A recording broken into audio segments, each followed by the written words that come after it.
today we've been out and running our little Chasing M2 Pro Max drone. We got off to a really rough start with it. When we purchased it, we bought it. It came with the smaller battery. The smaller battery would not give you any indications on the battery meter as to whether it had power or did not have power. It did work, and it would run the drone for about 45 minutes to an hour. The people at Urban Drones, and her name was Azir, I believe. Azir. She was fantastic. They did a really good service on it. They tried to solve all the problems they could. One of the problems was that the claw that they sent with the unit was actually for a lesser of an RV, which is the same claw 2. Just a different mount. But it requires a different mount in order to hook to the Pro Max, so we had to wait a week or two to get that. Yeah. They sent that. The second battery didn't come with it. They sent us a second battery, and it was totally dead. Right, we're not talking about the second battery, right? Okay. We're talking about the claw. So we got our claw, we got the mount, finally came a couple weeks later, we got it on, it works flawlessly. The second battery came later, and it was a 700 watt battery, and it was DOA, it was dead on arrival. It wouldn't put out any power whatsoever. So we contacted Urban Drones again, and they got on it as soon as they could. I don't know where the replacement battery came from for it, but it took a couple of weeks. It got tied up in the mail, something about shipping hazardous materials, so it got held at the airport or the shipping station or something for a while. We don't really know the real answer for it. It was just, it's coming, it's not, but I took care of it this morning, and next thing you know, we've got it. We installed it, and today we ran it, and we ran it for about 30 to 45 minutes. I'll give you a better accurate count once we get the video downloaded out of it, because it'll have the brand. We turned the video on as soon as we turned it on. And anyhow, it looks like battery 2 is a sale. And we have a battery meter, and it says it's at 92% right now. Correct. The battery meter worked at 100% when we fired it up with this new battery on the test bench. It worked at 100% today. It's been dormant for about a week, sitting and waiting for us to do this. Still at 100%. It's down to 92%. We ran it what we could. It's like 90 degrees out here today, and my significant other liked to pass out, so we had to quit. Battery number 1 we had to mail back to them. That was the 300 watt battery, and I don't know if they're going to try and repair that battery and send it back to us or not. It seemed like they would have wanted the battery 2 that was dead back first, but they did not.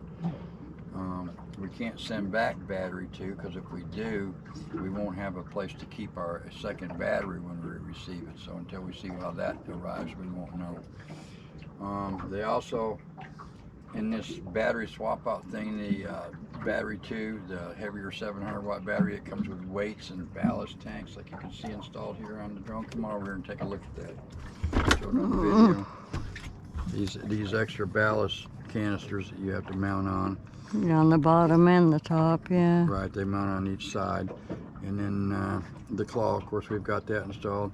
The claw is kind of a wussy. It does grab things, but you can literally put your fingers in there and push the button, and it must have a sensitive mechanism on it that senses when it squeezes too hard. And like the anti-pinch thing. Yeah, like the anti-pinches in your garage doors and whatnot that people are getting used to. So anyway, it just squeezes down just ever so lightly, and it stops. So like if I were trying to grab an iPhone or something like that off the bottom, I think it would have a very difficult doing it, because it doesn't really grip hard. There might be a setting for that somewhere. I have not found it, if it is there. Man, I've had this long enough in operational capacity to be experimenting around too much with it. I've read all the manuals and things on it. They didn't give a reference to that, but the manuals are very light. And anyway, that's pretty much it. So today was a good go. We brought it out here and tried it out in shallow water where we could retrieve it if something went awry. It did get to a point a couple times where it did not want to respond. It didn't want to go up, didn't want to go down, didn't want to go to left, didn't want to go right. I got a feeling I had it backed up against something. I'm not positive of that, but it did eventually free itself, and we got rocking and rolling. We have a little iPad 5.7 or something. Yeah, something like that, yeah. The display capability on it barks. We can barely see what we're doing after taking in the cabin of the boat. Yeah, let's go in the shade, yeah. Able to see at all, so we need to remedy that situation.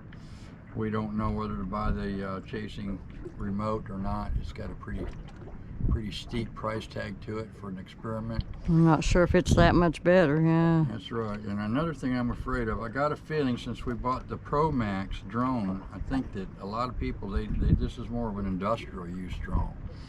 So a lot of people don't buy this. So I think it was sitting on the shelf for too long, and that's why we're having battery issues. I think the batteries that were in it were expired. Obviously, if it's being in a shipping box, it's not getting charged and not getting maintained.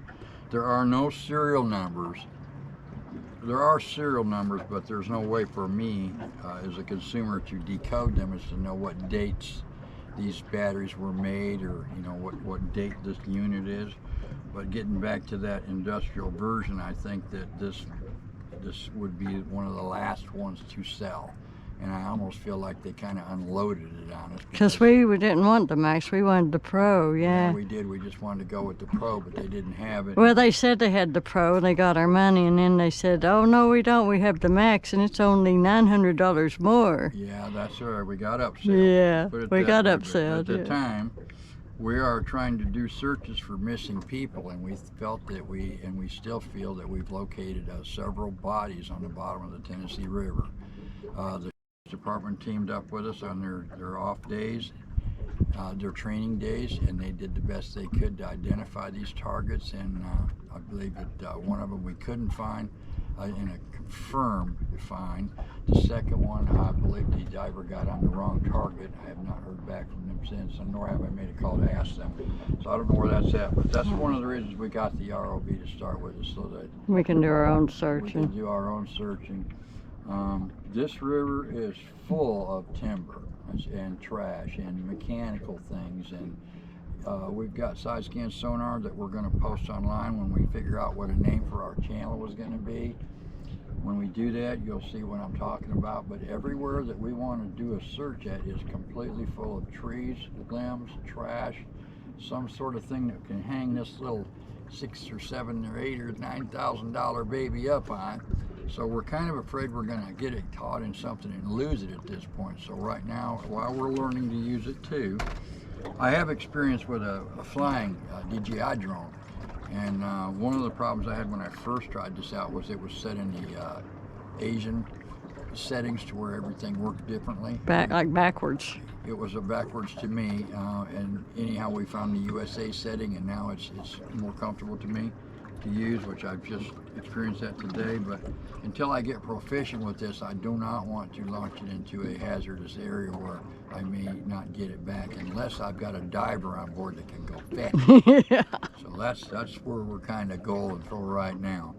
We're wanting to make sure we've got our rear end covered, because Don and I are doing this on our own dime. We don't have any supporters at this point other than our corporate sponsor, and which is what we've been blessed to be able to buy the equipment that we've bought with. So until we get deep pockets, we can't really afford to be experimenting too awful much.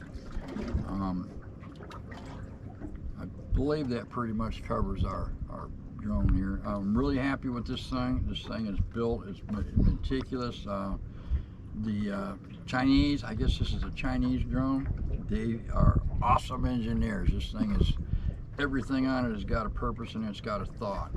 I do kind of wish I would have bought a 5-fish in my environment, because it has less of a chance to get speared like on a tree limb. This thing can get caught on itself really easily. But you can't change the battery on a 5-fish. That was one of the big things. And 5-fish's lights are built in. They're limited in their brightness. This thing here is a bad boy. You can get jiggy with this thing. I mean, it really, you can ramp the lights up to it's got a low and then a high, and then you can tweak the lights to a dimmer or a brighter setting.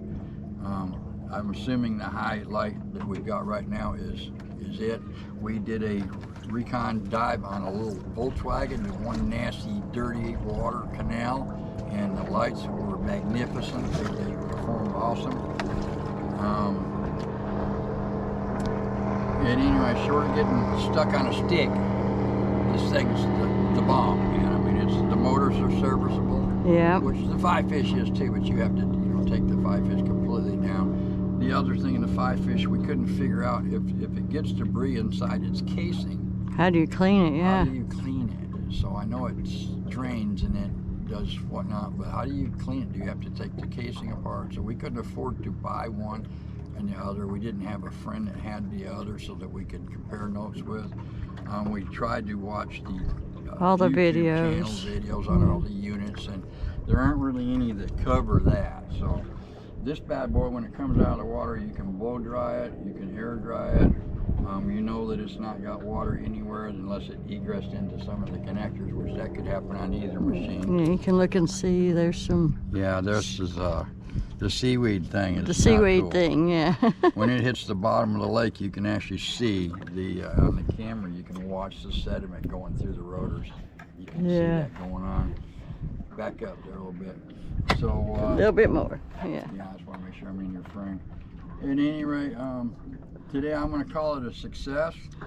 We actually have a good battery now. Yeah, we've actually got a good battery. The little rotor guys feel really good and loose. After this thing dries out a little bit, these motors, they feel like they're just a little bit tight. So even though we're in fresh water, which is the Tennessee River's got to be the nastiest place I think I've ever been in the water at. This is one nasty ass river, so my word. Speaking of, look at that big log out there. All kinds of debris. Here comes a big one passing by here. Yeah. But anyhow, that's our review on this thing. To date, we've had it out twice now.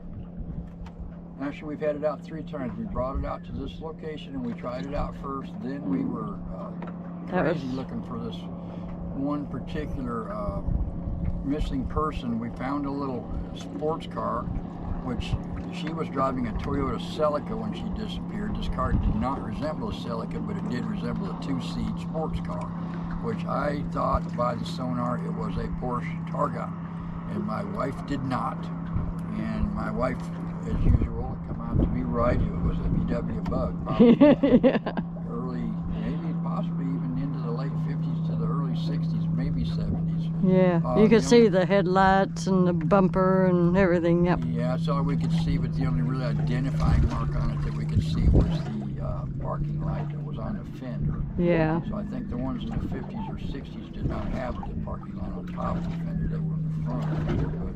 The little VW Bug had 2 brown guys bumped on the side of the headlights, and that led me to think that's what it was. But with this drone, we definitely determined what it was. We did. We absolutely did. So that's one car that we know is absolutely not hers. So we know not to be looking at that car anymore. Yeah. So we're really satisfied at that. We didn't spend a whole lot of time on that because we had that really weak battery. Yeah. All we could get was kind of a basic video. We identified the front. The car had no roof. And another thing, the structure of the car where it was rotted out, we could have gotten the cable stuck on it. Had we came down straight into it, I could not take the chance to risk this diving into the car, which would have been marvelous to do because it had no roof. Yeah. And we could have seen if there were any remains still in the car. We couldn't take the chance and do that because we were afraid we were going to get our tether caught. I think it's been there a while though. So Dad, if I had a 5-fish, I would be a lot braver with it. Because now all I'd have to worry about is the tether. But this bad boy can get hooked on this light, this cable, I mean, a numerous amount of other things. The 5-fish was about half the price too. Yeah, the 5-fish was about $1,000 or so cheaper.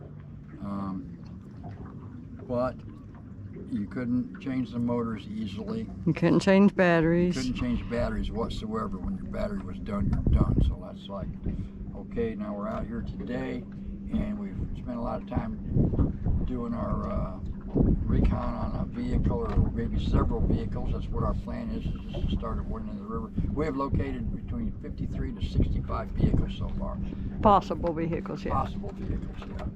So when we start doing this, we want to go from A through Z as much as we can. With a single unit battery, a single drone with one battery, we'd have to come out, do a car, go home, and charge come out another day. Find another day. This bad boy here, the battery's supposed to last a few hours in it. In still water, we're working in current, continuous. We can't say how much current because nobody can put a measurement on it. They say the Tennessee River, the current is variable. It depends on whether they're generating electricity. It depends on whether they had a storm upstream, and if they're having a drought down below. So they continuously rotate. They continuously change the current here. We've been trying to find out when the lake is at its lowest. We've been trying to find out when the current is at its lowest, and we are just totally not. There's no definites. And we're going to literally have to find us a TVA engineer to answer our questions. We're just not getting it. Anyhow, the drone's cool. I really like it. It rocks. I wish the gripper would grip more. I wish it would have a stronger gripper. I would like that gripper to be able to grip something until it breaks. Yeah. Or breaks it. Or have control of it to where you could actually grab something, yeah. Yeah, we can actually grab things. We just can't grab it so tight. The gripper's cool. You can push button it to where it opens, and then you push button it closes, or you can variable it. It has a rotary knob, and you can actually toggle it back and forth, which if you push the button too long, you find yourself you're in the open, close, slowly rotary knob issue. And then you're in the middle of that moment, you know, and you gotta hit that button again and figure out if you're in that mode, and that kind of sucks. It needs to have a switch or a different button so that you can work it this way or that way. I don't really see the sense in it having that gentle squeeze. I don't either. Because it just doesn't grip hard enough to hurt anything, and you can't over grip. It doesn't get any tighter. I mean, you're not gonna catch a fish or something, you know. Well, what you forgot, when you get this thing in position, you're there, and it's just like you got to hit it now, and you got to do it. And by the time you sit there and fumble, it moves a little bit, and it's Yeah. art, you know. I need Yeah. my grandson down here to where he can work this thing. Yeah. That's what I need. Anyhow, that's pretty much all I got to add. You got something to say? No, that's it for now, I reckon. It's hot. Yeah, it's definitely hot. We're in We Knoxville, dipped in the Tennessee. water and cooled off. I feel much better now. Yeah, we're in Knoxville, Tennessee. Is where we're located at. And this week is, what is this, the 25th or so, September? 23rd or something. Anyhow. Oh, I can tell you. Normally 22nd. 22nd. We normally have a little bit cooler weather right now, but we have random really hot days, and today, this weekend, is a random really hot day. Next time we're out with this thing, it's probably going to be really Gonna be really cold, yeah. Yeah, we're going to be freezing to death. So We gotta get a heater in the boat. yeah, that's not relevant. Okay, boo. Yeah, we're done with this, I guess. Anyhow, that's it, unless you got something else to add. That's all I can think of. Okay, that's it. Our Chasing M2 Pro Max. M2 Pro Max. It's right there on the side. With the Grabber Claw 2.0. It's got the big battery in it right now. It's got the ballast tanks that you must run when you have the big battery into it. When the small battery's in it, you don't need these ballast tanks. That's kind of neat. And the But big anyway, battery, it does make it face like up in the front though, doesn't it? No, it does not. Oh, it This makes thing it go points down? Slightly, gradually down. Down. You put it in the water, which we'll have a drone video. Yeah, a yeah. GoPro video of that. Need a weight that you can put midway of the battery or I something. tried setting the weight that comes with this that you're supposed to put on the front, but I figured that we had the claw on it, so that would be too much, and it is. If you Yeah, set we it tried on here, it this out. thing does a header. If you set it back here, it does a header. So we need something So we something need midway. Something that's an adjustable where we can slide it a little bit. Yeah, that would be an adjustable one would be cool, yeah. We will get that worked out. Well, that's it. Okie dokie. Chasing M2 Pro Max review. Bye-bye. Okay, we've had our Chasing M2 Pro Max drone now for a few months, and we did a review on it on September 22nd that we haven't posted yet. It took us a while. We're trying to put things on there in the order that we kind of did them when we post them on our YouTube channel. So we've had this supplement we've been working on trying to get done because we ran into some issues with the batteries.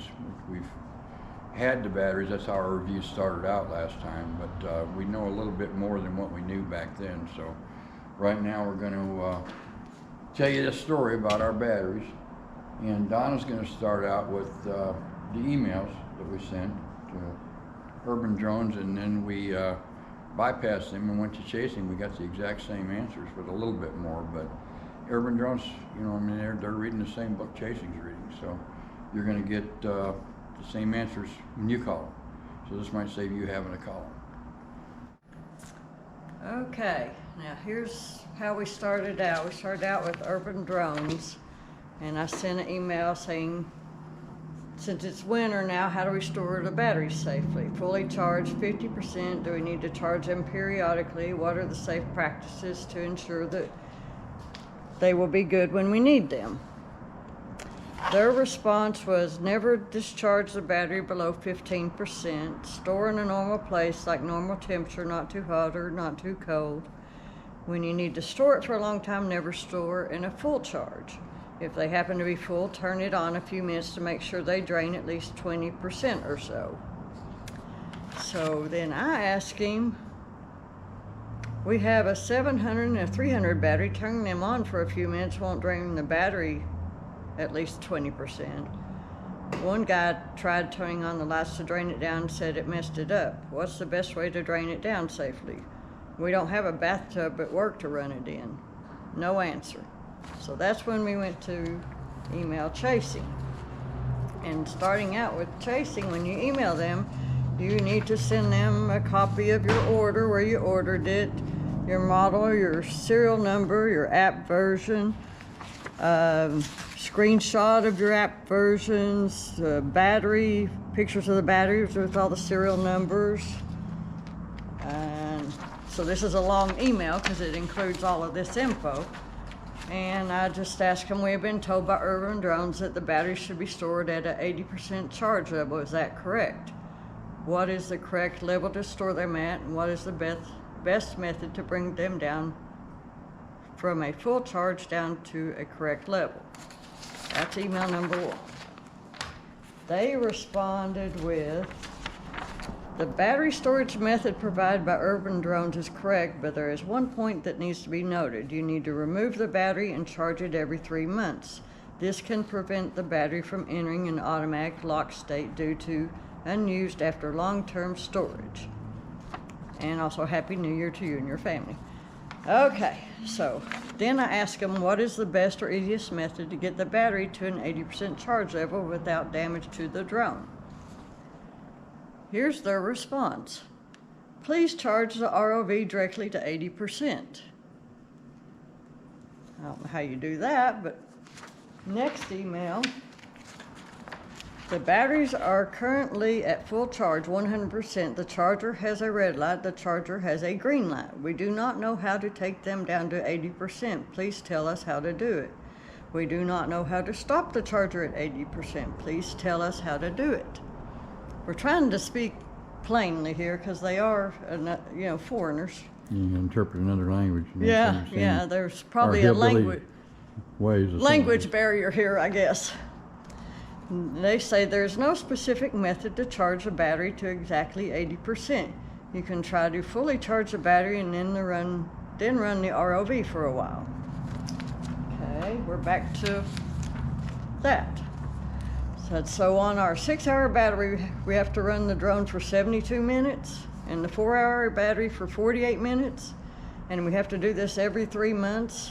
And the only way is to submerge it and run the engines, wearing them out and drying it all back out to store it. Just seems like there should be a better system for maintenance. And this is the final email. It says, if you think this storage method is complicated, you only need to take out the battery every 3 months to charge it. However, the ROV must be completely dry before it can be stored in a box. The end. And that's where our email support needed. So that's sending us back to the internet. Yeah, here, you turn it around and you get it now. Okay. That way, yeah. So anyhow, where's all my emails at? So you're all done. This is Yeah, your pile, that's right? my pile. This is your pile. Okay. Sorry to do this on. That was where that ended up. So I'm just going to run through what we researched and what we think that we found on the internet. And do you want to get something to sit on? No, I'm good. Are you sure? Because we have a stool somewhere. I'm good. So I'm going to sit. So let's just start this out over. So anyhow, that's where that ended. That's where Donna's emails in between urban drone and Chasing. So we didn't get much out of that because we still don't know how to get it to those levels without running the drone for hours. And then taking it, breaking it down, looking at the percentage rates, so on and so forth. So, I mean, it sounds like a pretty simple thing to do, to put it in the tub and turn it on and run it until it says 80%, somewhere between 50 and 80%. That doesn't sound bad, right? But we have two batteries in our system. One of them is a 700 watt or amp hour, and one's a 300 amp hour. Those two batteries, if, you know, we haven't ran them on a full day yet, but the 300 amp hour battery is supposed to go 4 hours in still water. The larger battery, the 700 amp hour battery, is supposed to go about 6 hours in still water. So we did the math like you heard in the email, and you know, we figured a whole long time to run that 6 hour battery down to 50 to 80 or 50 to 70%, and a whole lot of time to run that 4 hour battery down to those percentages. So anyhow, we did what we could find on the internet. I'm just going to run through this list. I'm not like the other YouTubers that can just spit this stuff out. I don't have a teleprompter. Actually, I do, but I'm just not. We're lazy. Good to hold it out here and be starting to read on that so it'll look all professional and everything. So anyway, charging the ROV batteries, information from the training manual states that full charge prior to using the drone. Batteries should be charged when they're below 25%. So Chasing says down below, charge them up at 25%. Urban said 15. Yeah. So we're going to go with the 25%. We believe that the manufacturer's the key way to go here. That would be safer too. Yeah, and we just don't want to do anything wrong. And anyhow, they're supposed to be stored between 50 and 70% according to the Chasing manuals. Chasing has two manuals. They have a training manual and then they have another manual. User manual, I believe. Like a user manual. And you kind of get a little bit different answers between the two of them. So anyhow, when you charge the batteries up, the green light is supposed to indicate the battery is 100%. In normal situations, when the light on the charger changes from red to blue to green, which it doesn't do that when you charge the drone, is my understanding. It hasn't on us. It goes right from red and it goes to green.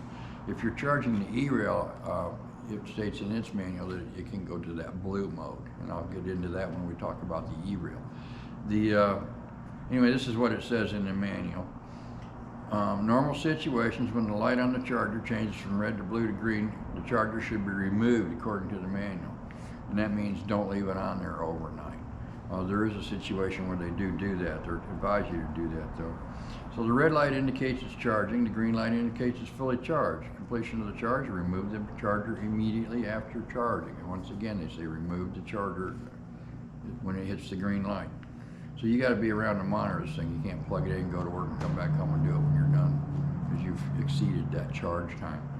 And I don't know if that damages anything or not. But in abnormal situations, the training manual says, this is their training manual. That's how it's worded in their manuals. So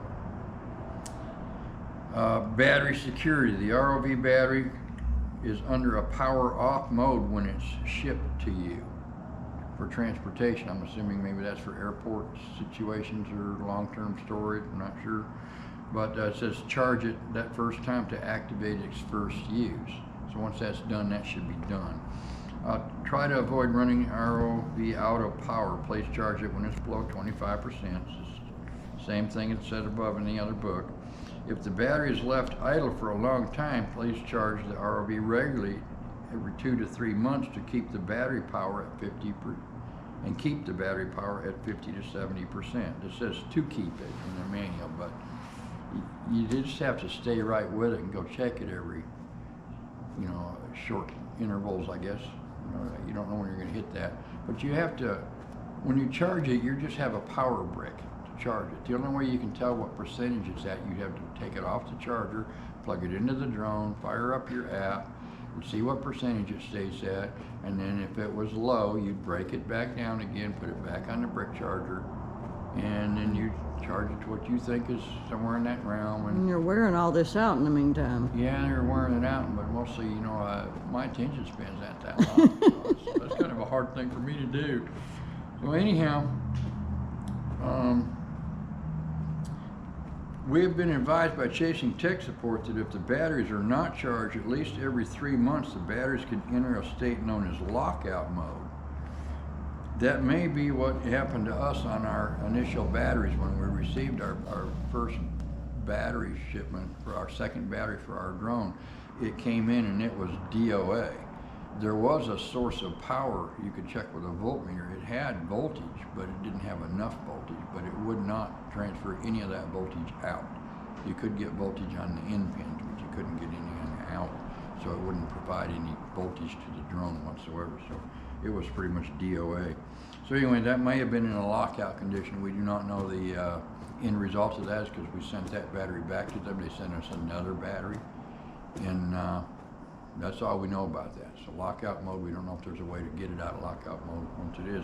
It does suggest in here that when the battery's in transportation mode, you first charge it to activate it, to take it out of that lockout mode. So maybe there's some I think that's when you charge it overnight maybe or something. Well, it goes on down. There's another thing about that. It says if the ROV is idle for a long time, we not usually recommend to let the ROV. Let me start that over again. If the ROV is idle for a long time, in other words, not charged, when sitting in the box, when it needs to use or be used, I'm going to supplement their manual words. They leave some words out. We recommend to let the ROV discharge till it's completely dead, and then leave it alone. It says alone, but it's alone for 1 hour. So you run something somehow until it just don't go no more, completely dead. And then you let it sit for an hour. Then after that, you keep it charged for at least 12 hours. You plug it in. So if it brings it up to the charge level, your green light comes on, you're supposed to leave it on there for at least 12 hours. So you want to, this lets the battery do a deep charge, discharge learning cycle. They just say learning. Also states in here to only use the Chasing standard adapter only. And that makes sense. I mean, if a guy gives you a power brick, you shouldn't use the power brick from your laptop, you know. And there's not many 26-volt laptops out there, but it does state you can charge these things with 12-volt. But if that's what they want, that's what they need. There's a reason for that. When these engineers design these circuit boards and these machines, they are doing everything on the perimeters of one thing. So if you alter that, you're going to get an altered response, and that's not their fault. You know. So anyhow, pretty much going to let that go. We don't really have a way to discharge it other than putting it in a tub of water and running it for a couple of hours, and then breaking it down and seeing where the battery storage is. The reason on these batteries, I don't know if I got that in my little printout thing here or not. Let's see what I got in my pictures. I do not. These batteries are $1,200 for the little guy and $2,200, if I'm not mistaken, for the big one. So there's my need for knowledge on these batteries. Is I really want to preserve that, because I don't have deep pockets. You know, it was quite an expense to buy this to start with, and we want to make sure that we do everything we can do to make these last. These NiCad batteries, or lithium batteries, from my understanding, you're supposed to be able to charge them thousands of times. So we're really hoping that. But if you abuse them, you know, my understanding is they're not very forgiving. They don't like it when you abuse them. So we're trying to do the best we can do. We're going to move on now. We're going to talk about the remote controls. The remote control batteries, there is nothing in any manual that states what percentage you store them at. There's nothing in. Just all you get is red equals low power. This is on the remote control now, the little yellow remote control, not their big one. If it hits a blue, that means it's got medium power. There's no mention of the blue light in the charging section, just in the usage section. So don't know much more about the blue light other than that. I have seen people on the Facebook groups say that when they plug theirs in, they only get a blue light, and usually the end result of that is, hey buddy, get you a new remote, because your remote's shot. You got to buy a new remote if you get a blue light only situation. Hopefully that won't happen, but in here it states that the blue light just means it's got a medium amount of charge in it. After it's fully charged, you're supposed to disconnect the charger in time. So when it hits its top mark, you're supposed to get your charger off it, so you don't leave it on there until tomorrow morning, or you know, when you get home from work or the movies or whatever. You have to stay with these things. It's what I get out of this. It also says the charger should be unplugged after use. That's kind of common sense. When these charger bricks are plugged in, they're always sucking power. So the user manual states the same instructions for the remote and the ROV batteries for charging. So the remote control and the big unit, it states the same things. Neither manual states any parameters for long-term storage of the remote control. There's no way of telling what the actual charge state of the battery is. I mean, if it's in there, I'm just dumb. I haven't seen it, but I don't see it report its remote percentage, battery percentage on the display when you're running the drone.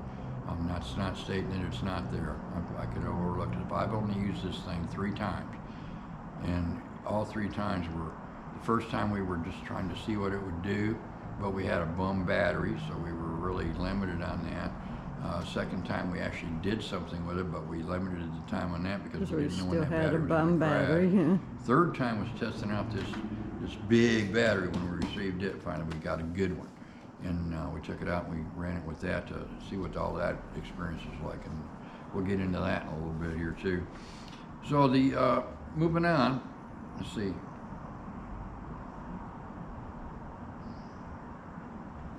So my best guess on this remote, I've got in here, one would have to start with a depleted battery, so your remote would have to be dead. You take it off to charge the moment the light turns green. Once the green light on the charger lights up, that's when it would need to come off, and that would be the top of the charge. If that's if it equals the parameters that they bring up in the E-reel, which we're going to talk about next. The E-reel on here, it's got 3 color lights, according to this. I haven't used it enough to know. We have never ran it completely down. All we do is we get it out every couple months and we charge it up. It's only get used to reel the line in, so it's not like you reel it in and out a lot. We used ours a few more times than that because we tried to when the thing spools the cable across, it gets all the way to the side, and it's really awkward to get it in its case and store it. So we tried to rearrange it and didn't. Yeah, we have tried it. to pull the entire cable off the spool, and then we rolled it all back up, hoping it would end somewhere besides the far left side. But it just went right back exactly to the far left side. Can't seem to change it. Yeah, we actually wrapped it a little bit looser than its factory, the way that it came, and it went right to that left side. And that barks because you have to manually push it over so that you can unlock it and get the tether out of the Yeah, we'll have to show them slider. that on the E-reel. Yeah, we'll show you that here. We're going to get that out here in a little bit.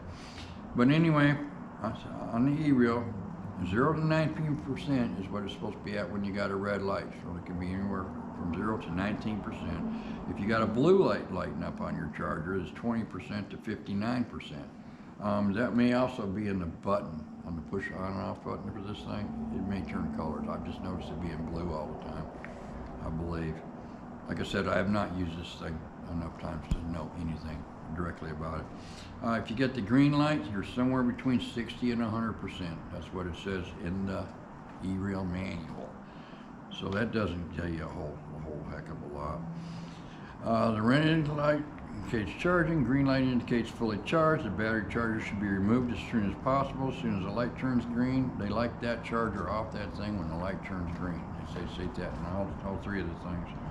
The Neener manual states any parameters for long-term storage of the E-reel. They don't give any mention of it whatsoever, so you don't know where to get that out every 3 months or what to do with that. So We're going to assume it's every 3 months. yeah, and then again, there's no way to tell what the actual charge state of the E-reel is, short of you plugging it into your power brick and charging it before you use it. And it's either going to be a green light right off the get-go, or it's going to take some charge. Last time I did it, it took some charge for about a half hour to an hour. So I don't know if it was in a rundown state or if that's just the way we put it away after the last time we used it, because it just barely gets used. It's got a big battery in it, so it should last forever if we don't mistreat it. So anyway, that's another thing. The only way you could do that is start with a completely depleted battery and charge it up in the moment the thing turns green, get it off of there. But if you do that, you're going to be in that 60 to 100% range according to the manual. So like I said, there's no way to tell exactly what that is. Okay, moving along, we're gonna leave this charging situation now, and we found a post from a guy that was, I don't know what he was doing, but he had a problem with his drone. Well, let me back that up again. I saw a post someplace, and a guy got the bright idea, he got this battery issue going, and he got the bright idea of hooking the ROV up and turning the lights on and letting it sit there. Well, his lights fried, because these lights are made to be immersed in water. That's part of their cooling. So the guy cooked his lights, and he was trying to get them through warranty or something. I don't know. Just like the motors, they got to be underwater. Yeah, the motor's got to be underwater too. That's a good point. So anyway, we didn't want to just sit there and run the lights, so we could stick it in the bathtub, turn on the lights, and sink it with a brick on top of it, and let it run until the battery percentage says it's that far. But that seems to be kind of a real pain in the butt to do. Now, you're not just running this drone once you get it all around and you got it down to your percentage. You got to take it out of the box. You got to dry it all off. You take it out of the tub, dry it all off, and the drying it all off doesn't seem to happen really easy. You got to flip it over, let it dry, flip it over on its end again and let it dry. I don't know if it stores water up inside its motors, but no matter how dry you think that thing is, when you put it back in the box, it's not it dry. piddles in the box.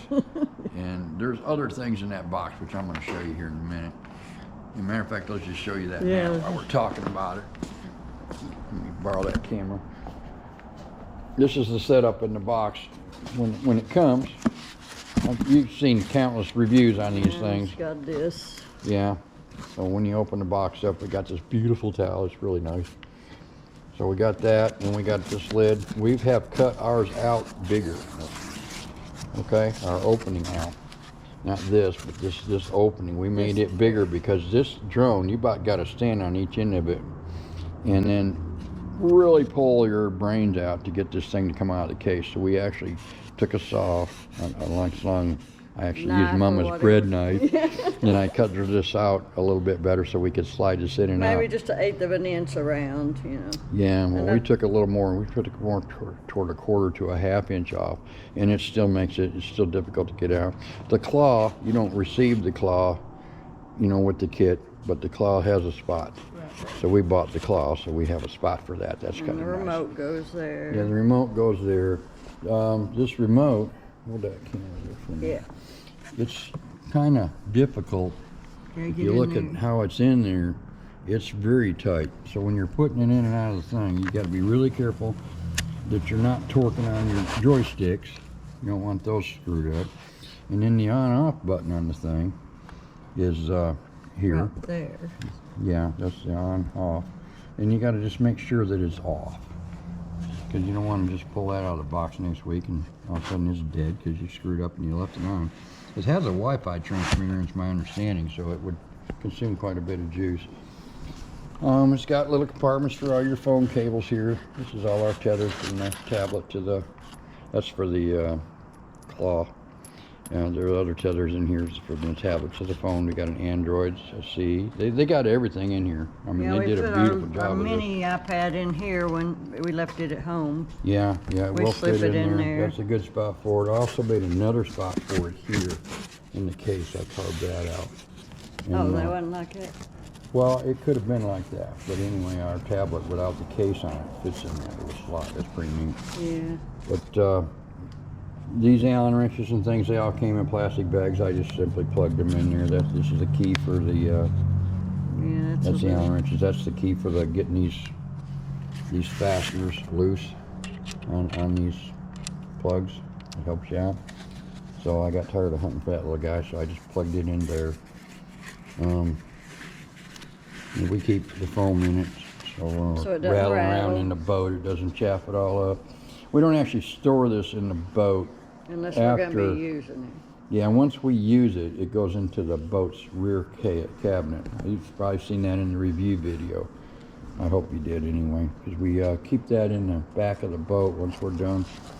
But anyhow, the case, if you put this thing and you get it wet, the water goes in the bottom and it seeps throughout everything.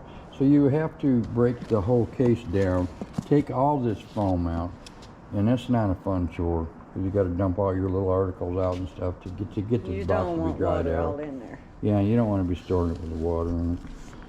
So anyway, that's pretty much it on that. Go ahead and take this back. Okay.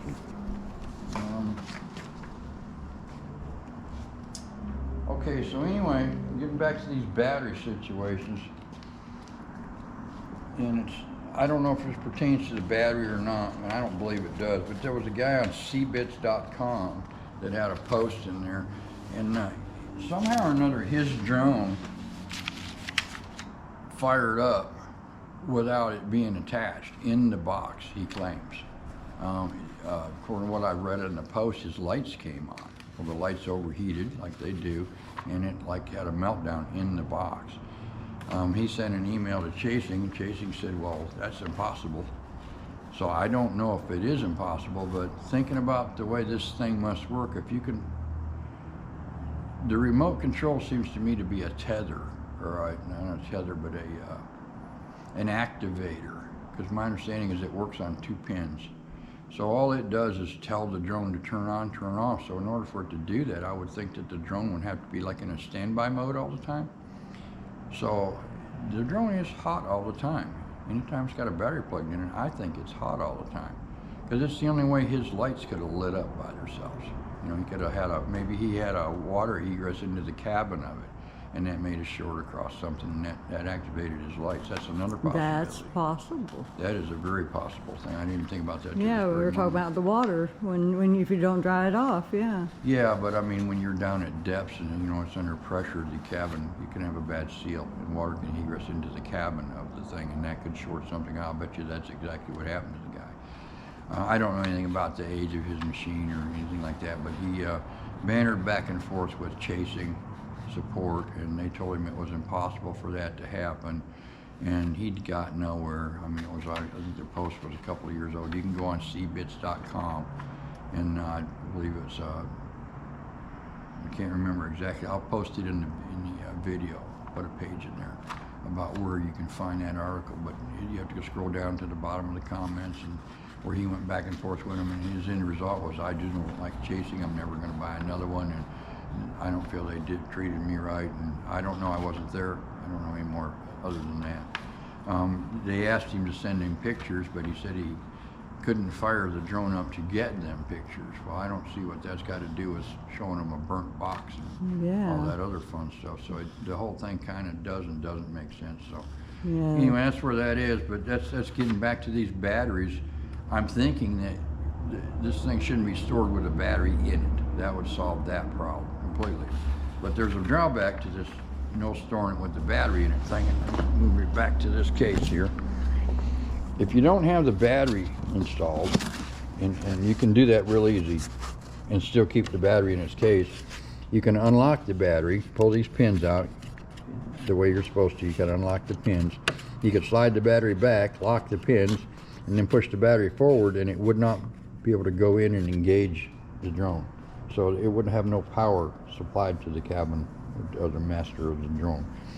The bad thing of that is you got this plastic snap buckle back here, and that would not be able to be snapped because it would be too long to go in. So you'd have to carve this out some more to make room for that plastic thing to be flopping back in there. And when you transport this case, it's got wheels down here. All the weight comes down here. But technically you could say it all would be supported here. So you could probably get away with that. But I think that would probably be the best way to store it. We have not done that with this one. I'm probably gonna do that. Now that I've thought about this thing catching the weight by the rotors, because we could actually carve that out and just let that freebase back Or you there. could turn it around the other way. Yeah, we could turn the whole case around the other way. You know, take Pull the the insert out. and flip it at 180. Yeah, we could do that. That's another option that we'd have. But I think something needs to be done about not having the battery in it, because that's pretty darn scary. Because this thing lives in my house, it lives in my store, it lives in my boat, very close to a lot of gas lines, so I really don't want it to be catching fire. And that's pretty much. Let's see, you want to show what's next. I think we're going to show you the E-reel now. I'm sure you've seen one. There's a lot of reviews online. Show you that thing we were talking about. Yeah, the roller. We I just can't get, I keep the power brick inside that so I don't get them confused. It says you can use the big charger to charge this, but this is a 12-volt power brick. The big charger, I believe it's at 26 or 28 volts for the ROV. I can't remember right in this moment, but it's 20-something volts. I can't bring myself to plug that 20-something volt charger into this 12-volt thing, although it does say it can do that, but I don't think it would have come with a 12-volt charger if that was a good idea. Yeah. So I don't want to overheat anything. This roller is what we were talking about. In order to get this roller to release, you have to just keep pulling cable out of it until it moves over. You can't just force it. So I don't know if you have to have that on or not. But anyway, you just have to see how the roller's back of the window, because you can't release the tether from the lock until you get it sufficient.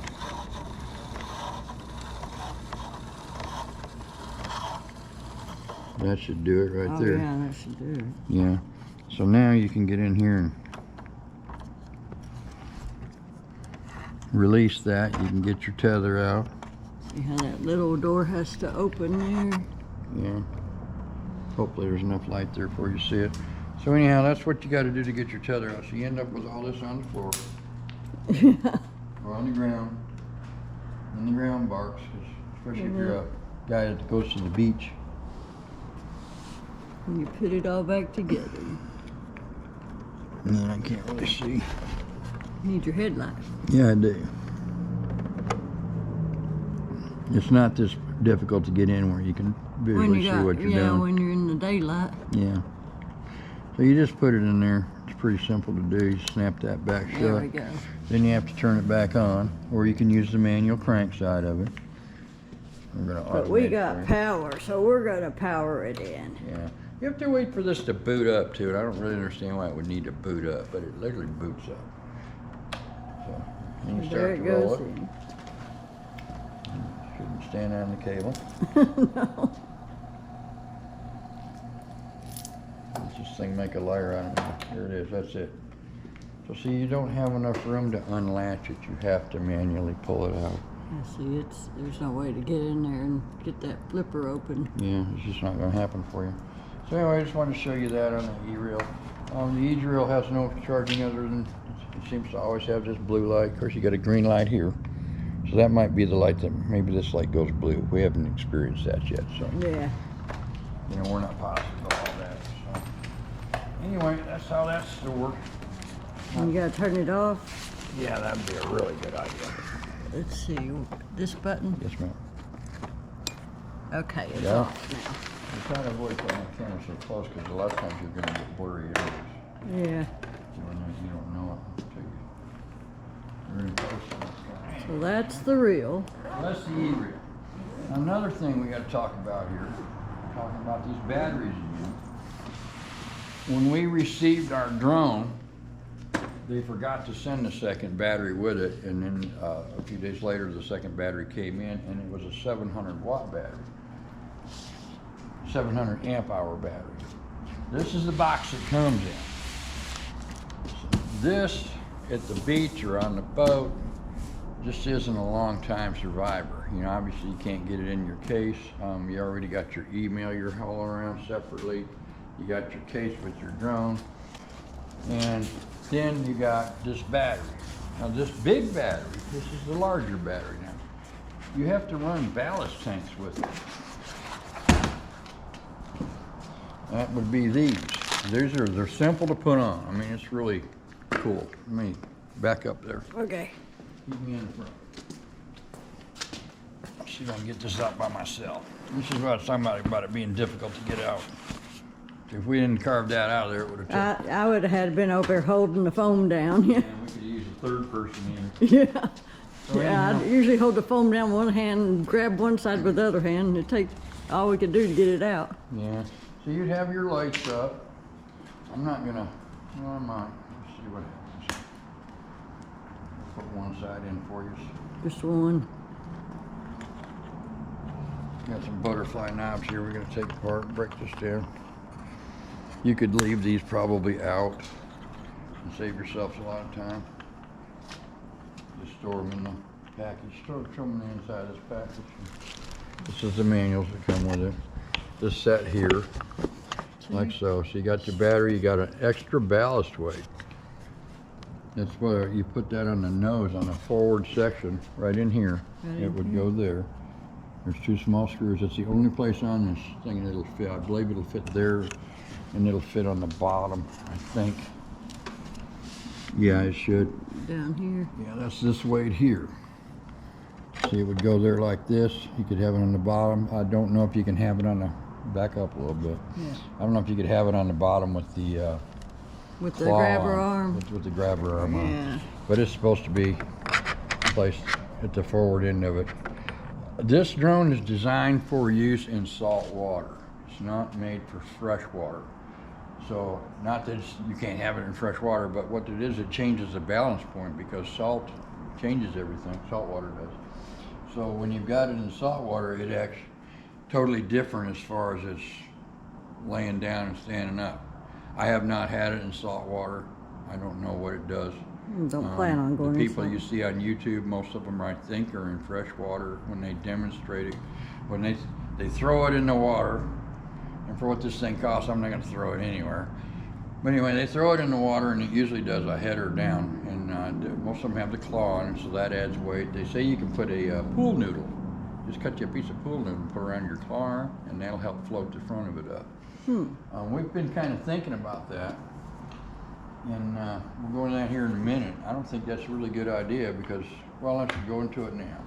If your drone is in this position and pointing down, that's pretty much what you're going to be doing with it because you're looking at something on the bottom of the lake the majority of the time. Now, if you're looking at a car or something like that, like we're doing, we might want to look straight on it, you know, which would make us bring the ROV down level. And we want to look in a window of a car to see if there's anybody in there, so for a good example. But that's times we'd be forcing it down. Other times, you know, when we come into a target, we want to come into it from an upper view to keep our tether clear of the vehicle, clear of the obstructions, trees, whatever. So we want that up, and we want to be looking down on it until we find it, because we don't want to just go down and settle in the mud like I usually end up doing. I mean, I smack the bottom and I suck all that crap through the rotors, and that's not good for it. So anyway, I think leaving this thing alone and letting it do a nose down attitude is the way to go, because the drone wouldn't be working all the time to keep it level. That's what I'm thinking.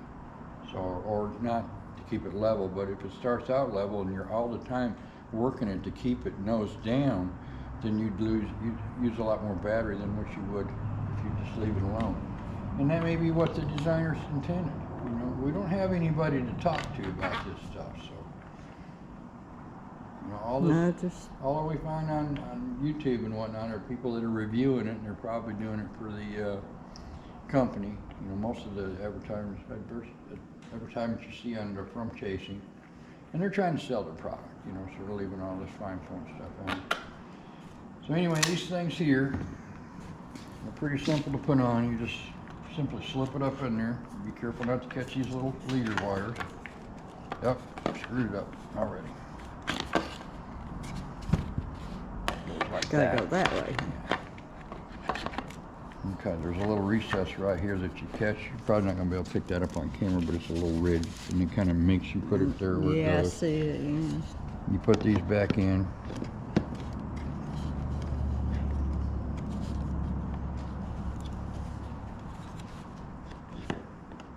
Okay. And there we go. Yeah, get, There's an alignment pin in there that you can't screw it up. It just won't go until it's right. At that point, you put this in, screw them down, and that thing lives there. Then there's and you another one do that to goes the on other other side, yeah. So that's just a repeating process. And of course, to store it, you can't put it back in the case with those on it, so you have to take these off, break this down. So be ready for that. Now, that's only when you're running the 700 amp hour battery. So, talking about this battery again, now we got this battery in this cardboard box. Now we've got a third container we got to haul on with us. That's not much fun.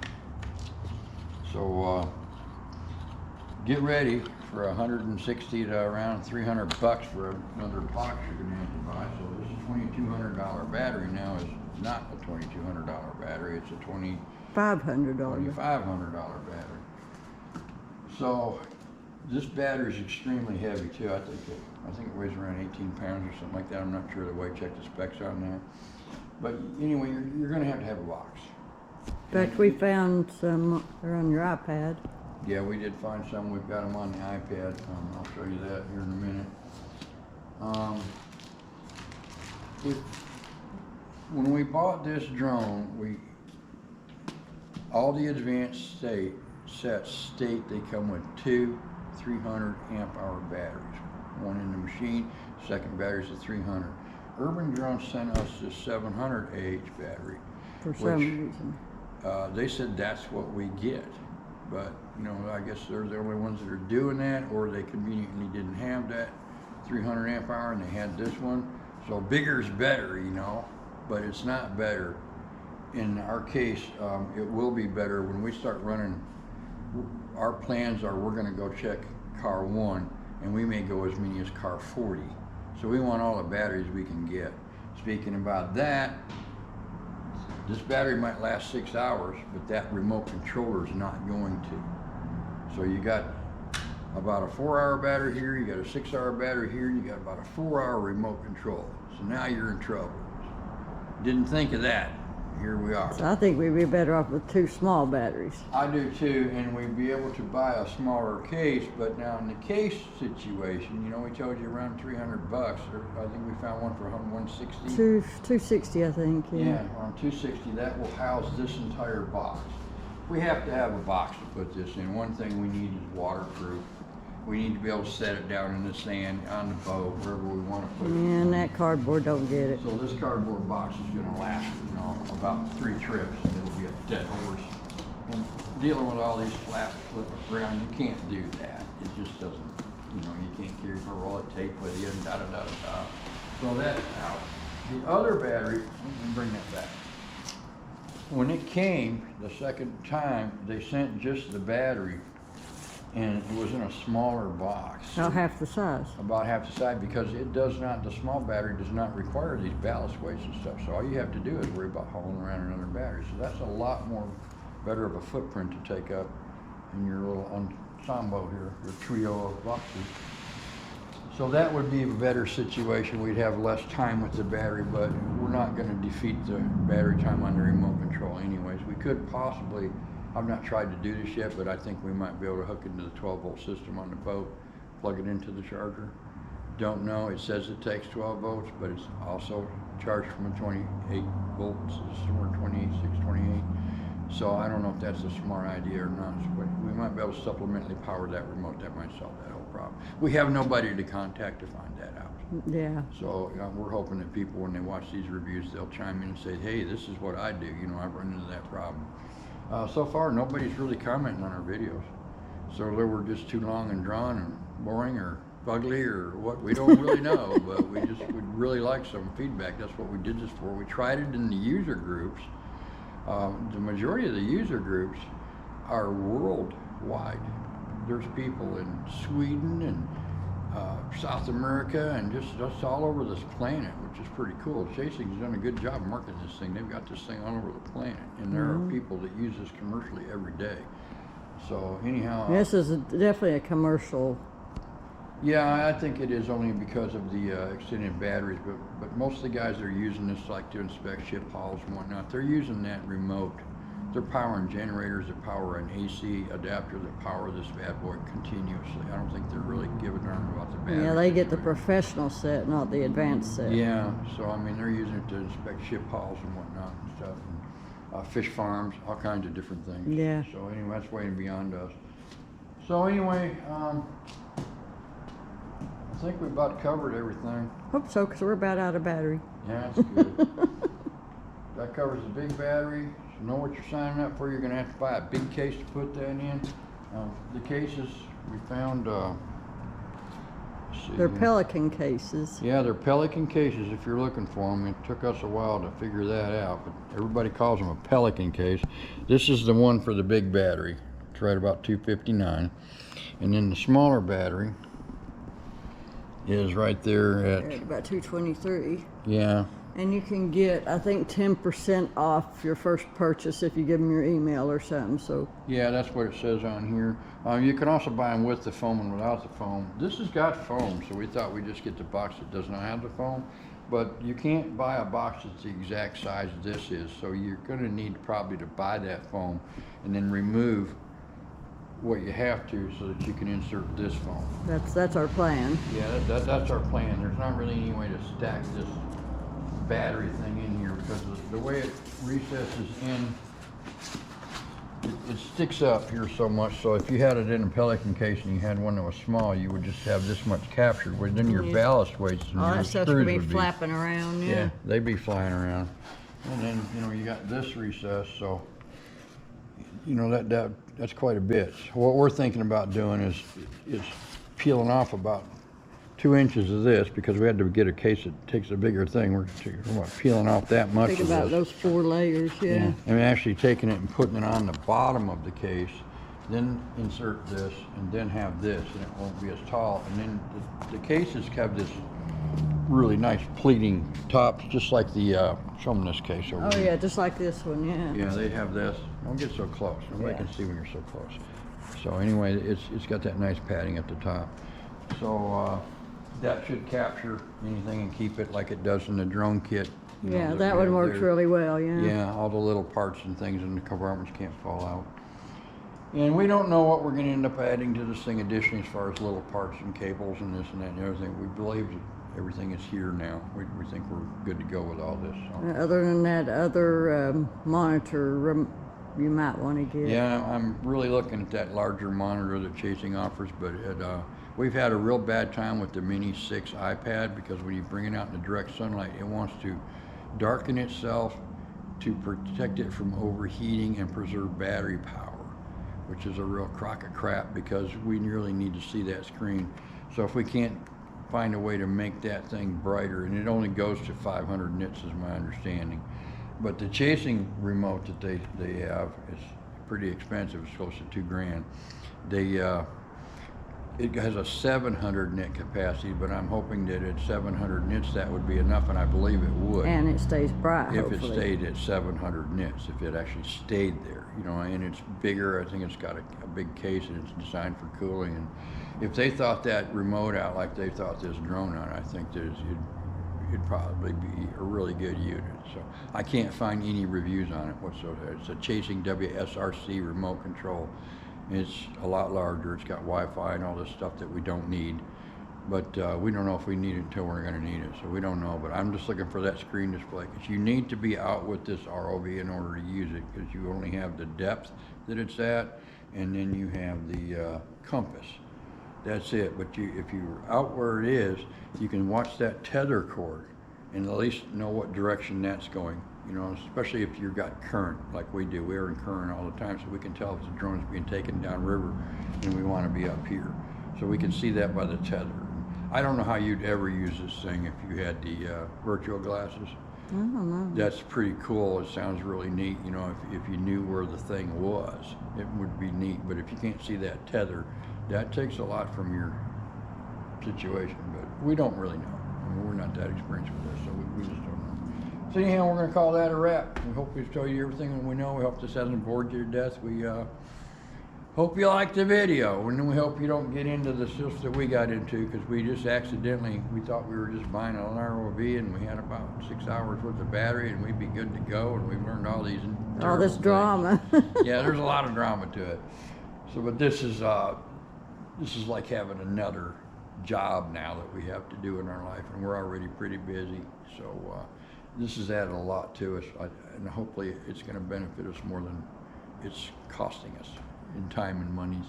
So thank you for watching. Bye-bye. Bye-bye. Okay, this is how you do maintenance on your drone after you've used it. Which takes about, I don't know, somewhere from 10 to 30 minutes. It's a nice freshwater rinse for everything. And of course you got to re-dry it before you can pack it away.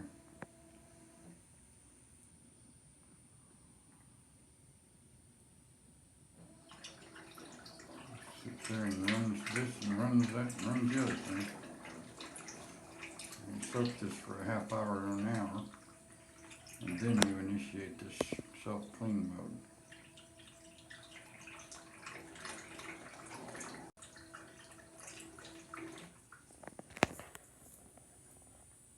Put a weight on it to hold it down.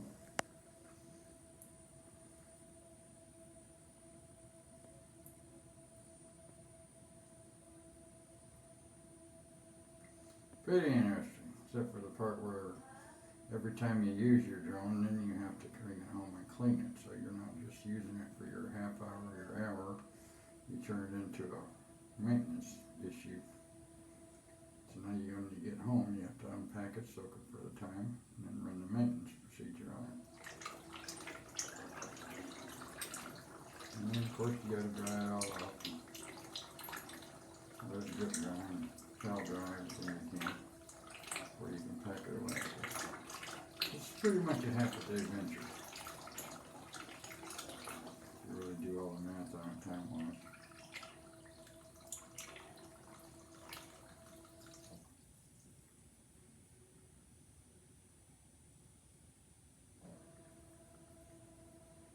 Let that finish up.